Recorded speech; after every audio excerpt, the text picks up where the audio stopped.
और चलिए सीधा लाइव तस्वीर आपको दिखाते हैं। उज्जैन से मुख्यमंत्री मोहन यादव संबोधित कर रहे हैं।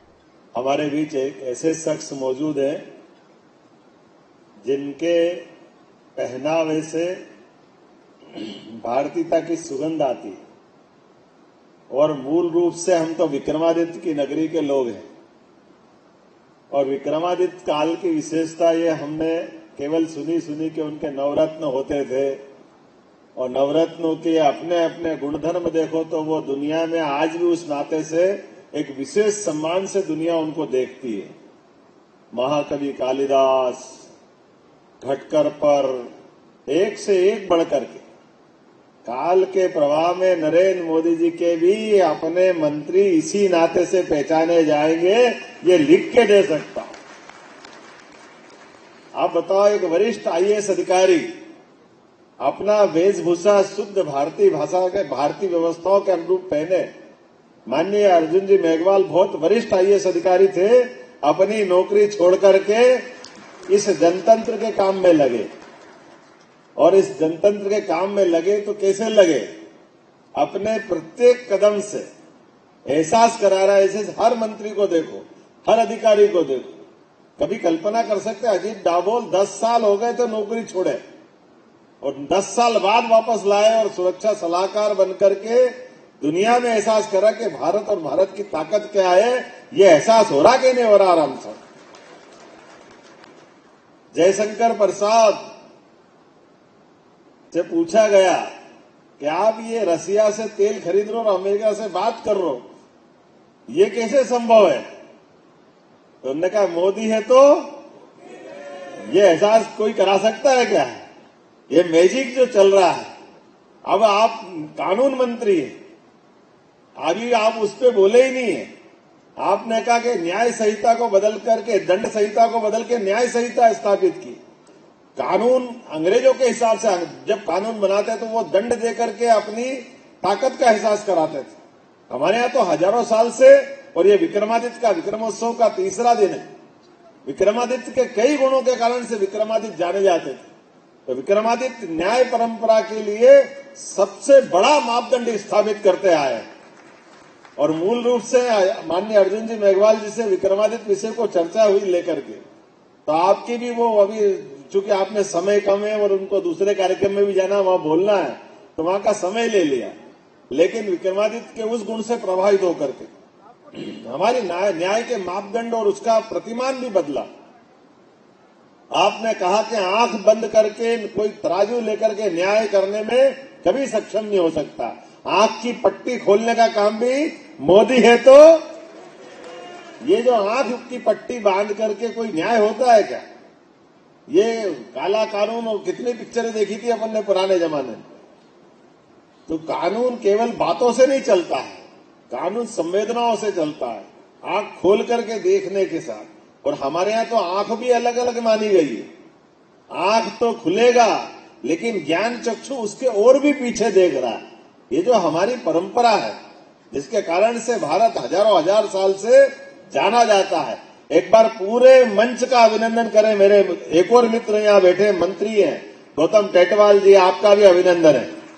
और यहाँ उद्योगपति भी सारे बैठे हैं, श्री एच.ई. नीलेश कुमार जी, श्री दिनेश पाटीदार जी शक्ति पंप्स वाले, आनंद बांगड़ जी, हमारे उच्चायुक्त जाम्बिया के एच.ई. परसी पी चंदा जी, आपका भी अभिनंदन है।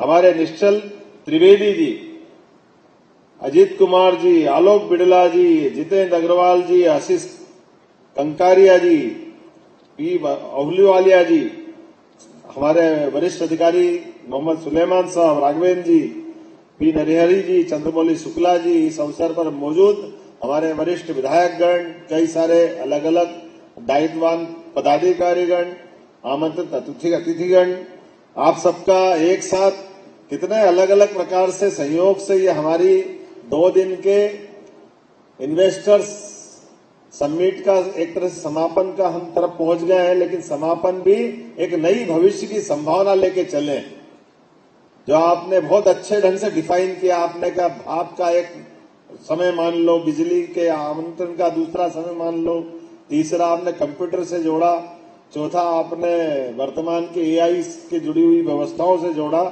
लेकिन ये हमारे जो उद्योगपति या इन्वेस्टर्स हैं, इनके लिए हमने हवाई का भी एक मार्ग खोला है। हवाई का मार्ग खोल करके भविष्य में अपने देश में तो इन्वेस्टमेंट करें ही करें, यहां से अंतरिक्ष तक का पूरा गगनयान के माध्यम से कहां तक जाना चाहिए।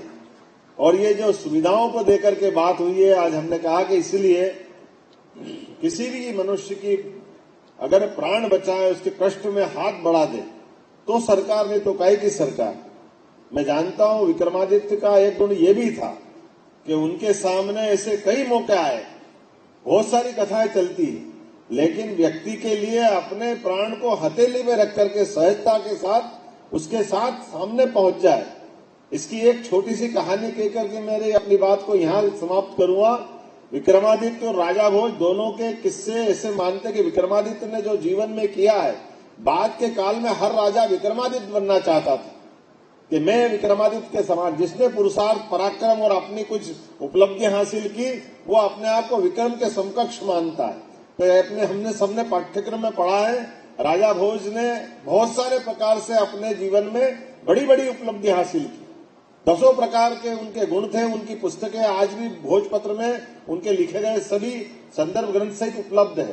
तो विक्रमादित्य के उस सिंहासन से जोड़ करके वो कहानी मानी जाती है कि विक्रमादित्य के सिंहासन पे बैठने जब राजा भोज जाते हैं, तो 19वीं पुतली उनका कहती कि आप विक्रमादित्य के समान इस सिंहासन पे बैठना चाहते हैं तो आप बहादुर हैं, आप अपने युद्ध कौशल में दक्ष हैं, शस्त्र और शास्त्र का ज्ञान है, लेकिन बताओ विक्रमादित्य की तरह आप आमने सामने सेनाएं खड़ी होगी और सामने आमने की सेना में आपको युद्ध जीतना है, किसी कारण से युद्ध हारना नहीं, क्योंकि हारना विक्रमादित्य जानता नहीं, तो आप किस जगह पे खड़े होकर के युद्ध करोगे कि आप युद्ध जीतो और आप अपने उस युद्ध की जीत का आनंद भी लो।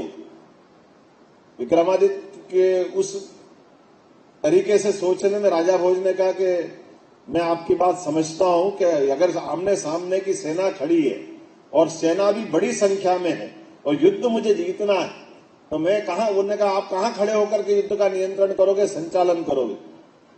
तो पुतली से राजा भोज सोच समझ के जवाब देते कि देखो भाई, मैं युद्ध में जाऊंगा तो युद्ध जीतने का आनंद भी लेना है, और ये जो हथियार होते हैं ये सैनिक और राजा में फर्क नहीं करते, तो स्वाभाविक रूप से मुझे वहां खड़ा होना पड़ेगा कि युद्ध में मेरे सैनिक मुझे ठीक से देख भी सके ताकि उनका हौसला बना रहे, और दूसरा कि युद्ध मुझे जीतना है तो मैं ऐसी स्थिति में भी जाऊंगा कि जब मैं किसी भी स्थिति में दुश्मन के किसी हथियार का मेरे पे कोई असर नहीं होना चाहिए, ऐसी स्वाभाविक रूप से डिस्टेंस भी रखूंगा और फिर युद्ध का संचालन करूंगा।